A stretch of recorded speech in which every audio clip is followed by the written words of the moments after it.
Hey everyone, welcome back to my rage mill channel. तो आज हम बनाएंगे मूली के पराठे बहुत ही आसान तरीके से। इसे बिगिनर्स भी बना सकते हैं, तो टेंशन फ्री होकर आप इन्हें बना सकते हैं। तो ये कैसे बनाए जाते हैं, आइए रेसिपी स्टार्ट करते हैं। सबसे पहले मैंने यहाँ मूलियाँ ली हैं। तो मैंने यहाँ 3 मूली ली हैं, इन्हें अच्छे से धो लिया है। दोनों तरफ से कट करने के बाद इसे छील लेंगे और छोटे छोटे टुकड़ों में काट लेंगे। आप चाहें तो यहाँ ग्रेटर से भी इसे ग्रेट कर सकते हैं। मैंने यहाँ छोटे छोटे टुकड़े काट के इसे मिक्सी में पीसा है। अक्सर जब मूली के पराठों को बनाते हैं तो उनमें पानी ज़्यादा होता है, तो पानी रिलीज़ होता है नमक डालने के बाद, और जब हम पराठे बनाते हैं तो सारे पराठे जो हैं फटने लगते हैं। तो मूली के पराठे आप जब भी बनाइएगा तो इस तरीके को ज़रूर फॉलो कीजिएगा। बहुत ही आसान तरीके से हम मूली के पराठे बनाएंगे और इन्हें फटने का भी कोई डर नहीं होगा। तो आप इजीली इन्हें बना के तैयार कर सकते हैं।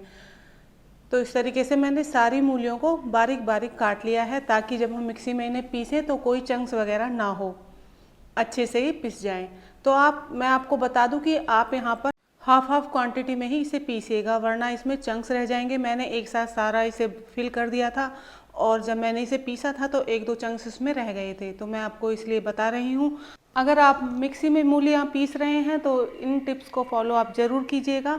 और सारी हम मूली को निकाल लेंगे एक छलनी में, ताकि इसका एक्स्ट्रा पानी जो है वो निकल जाए। अब गैस के ऊपर हमने एक तवा रखा है और उसमें आधा कटोरी हमने साबुत धनिया डाला है। तो यहाँ साबुत धनिया की मात्रा आप ज़्यादा रखिएगा। इन पराठों में धनिया का फ्लेवर बेहद अच्छा लगता है, तो आप धनिया ज़रूर डालें। और यहाँ मैंने कुछ साबुत लाल मिर्चें ऐड की हैं तीखेपन के लिए। धीमी गैस पर आप इन्हें भून लीजिएगा। इनमें हल्की सी जब खुशबू आने लगे तो उस स्टेज पर आप गैस की फ्लेम को ऑफ कर दें। और इस मसाले को अब हम पीसेंगे, तो उससे पहले थोड़ा इसे ठंडा कर लीजिएगा। उसके बाद हम इसे मिक्सी जार में डाल देंगे। और साथ ही हम इसमें डालने वाले हैं लहसुन। तो लहसुन और धनिया हम ज़्यादा मात्रा में यूज़ करने वाले हैं, इससे पराठों का टेस्ट बहुत अच्छा आने वाला है। तो जब भी आप मूली के पराठे बनाएं उसमें धनिया और लहसुन का इस्तेमाल ज़्यादा मात्रा में कीजिएगा। अब यहाँ मैंने लिया है गेहूं का आटा। तो मैंने इसे अंदाजे से लिया है, ये 2 कटोरी के करीब होगा। और यहाँ आधा कप के करीब मैंने मूली का ये मिश्रण डाल दिया है, और जो मसाला है ये हमने सारा डाल दिया है। अब स्वाद अनुसार आप नमक डाल दीजिए, जितना आप नमक खाते हैं। और सभी चीज़ों को अच्छे से मिलाना है। तो उससे पहले आप डाल दीजिए 1 चमचा तेल। तो मैंने यहाँ मस्टर्ड ऑयल का इस्तेमाल किया है, तो इसलिए मैंने पका हुआ जो तेल होता है उसका इस्तेमाल किया है, ताकि इससे स्मेल ना आए। क्योंकि कच्चे तेल में, सरसों के जो तेल होता है उसमें स्मेल होती है। और अगर आप घी का इस्तेमाल कर रहे हैं तो आप यहाँ घी का भी यूज़ कर सकते हैं। और इस तरीके से आप मैश करते हुए सारे आटे को गूंद लीजिएगा। अगर आपको लगता है कि पानी की ज़रूरत है तो थोड़ा बहुत पानी आप यहाँ डाल सकते हैं। तो इस तरीके से आप अच्छे से आटे को गूंद लीजिए। अगर आपके पास 1 कटोरी के करीब पिसी हुई मूली है तो उस हिसाब से आप 2 कटोरी आटा ले सकते हैं। मेरे पास मूलियाँ कम थी, तो 3 मूलियों से जितना पेस्ट मिला है मैंने उसी का यूज़ करके यहाँ आटा गूंद लिया है। तो पराठे बनाने के लिए हम सबसे पहले लोइयाँ बनाएंगे। तो लोई बनाने के लिए मैं आपको बता दूं कि लोई बिल्कुल इस तरीके से बनानी है कि इसमें साइड से कोई क्रैक नहीं होना चाहिए। और डस्ट करने के बाद इसे हल्के हाथों से बेलेंगे। ज़्यादा मोटी लोई आप ना लीजिएगा, हमें पतले पतले पराठे बनाने हैं। तो लोई के लिए हमें बिल्कुल थोड़े पोर्शन में आटा लेना है और अच्छे से मसल के उसे बिल्कुल क्रैक फ्री लोई बना लेना है। और इस तरीके से आप बेलिए। और अब जैसे पराठे सेकते हैं उस तरीके से हम इन्हें सेकेंगे। अगर आप यहाँ तक मेरी वीडियो को देख रहे हैं तो आपसे एक हम्बल रिक्वेस्ट, अगर आपको मेरी रेसिपीज़ पसंद आती हैं, वीडियोस अगर आपको मेरी पसंद आती हैं, तो प्लीज़ लाइक किया करें, शेयर करें, और मेरे चैनल को सब्सक्राइब करना बिल्कुल भी मत भूलिएगा। बेल आइकन को प्रेस कर दीजिए, ताकि मेरी वीडियो की नोटिफिकेशन आप सभी तक पहुँच जाए और ईज़िली आप मेरी वीडियो को वॉच कर पाएँ। तो इस तरीके से आप यहाँ देखिए कितनी पतली मैंने रोटी बना के तैयार की है। और अब हम इसे तवे पर डाल के अच्छे से सेकेंगे, और दोनों तरफ से घी लगाते हुए सेक लेना है। तो इस तरीके से हम सारी रोटियां बना लेंगे। अगर आप पतले पराठे बनाते हैं तो खाने में बहुत ज़्यादा टेस्टी लगते हैं।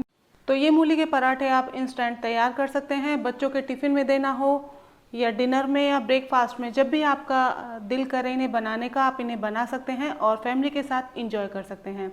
और इस तरीके से तेल लगा दीजिए या घी लगा दीजिए, जो भी आपको अच्छा लगता है। देसी घी का भी आप यहाँ इस्तेमाल कर सकते हैं, और इसे दोनों तरफ से घी लगा के सेक लीजिएगा। मैंने इन मूली के पराठों को बनाया है गेहूं के आटे से। आप चाहें तो मैदे का भी इस्तेमाल कर सकते हैं और चावल के आटे का भी यहाँ इस्तेमाल कर सकते हैं, या आधी क्वांटिटी में आप गेहूं का आटा ले लीजिए और आधी क्वांटिटी में आप चावल का आटा ले सकते हैं। और हाँ, एक बार ये पराठे आप ज़रूर ट्राई कीजिएगा और मुझे कमेंट करके ये ज़रूर बताइएगा कि आपके पराठे कैसे बने, और ये भी बताइएगा कि आपको ये रेसिपी अच्छी लगी या नहीं लगी। तो इस तरीके से आप ये देखिए, मैंने बहुत बढ़िया क्रिस्पी पराठे सेक कर तैयार कर लिए हैं। जो मूली के पराठे नहीं बना पाते हैं, जिनके पराठे फट जाते हैं बेलते टाइम, तो वो इस तरीके से मूली के पराठे बनाइएगा और फिर मुझे बताइएगा कि आपके पराठे कैसे बने हैं।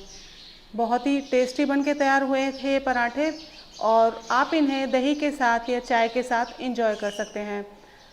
तो मैंने इन्हें दही के साथ सर्व किया था, लेकिन पर्सनली मुझे चाय के साथ बेहद पसंद आए। तो जल्दी से आप अपने किचन में ये पराठे बना लीजिए और फैमिली के साथ, बच्चों के साथ इन पराठों को एंजॉय कीजिए। बहुत ही आसानी के साथ आप इन्हें बना पाएंगे। इन्हें बनाते वक्त आपको ध्यान ये रखना है, यदि आप मूली पीस रहे हैं तो उन्हें बारीक बारीक टुकड़े करके हाफ क्वांटिटी में पीसिएगा। और दूसरी बात ये है कि आप जब भी इसे तैयार करें इस मिक्सचर को, तो उसमें आप धनिया की क्वांटिटी और लहसुन की क्वांटिटी ज़्यादा रखिएगा, जिससे इसका दोगुना टेस्ट बढ़ जाएगा। तो आप इस तरीके से ये रेसिपी ट्राई कीजिएगा। तो फिर मिलते हैं नेक्स्ट वीडियो में नई रेसिपी के साथ, तब तक के लिए बाय।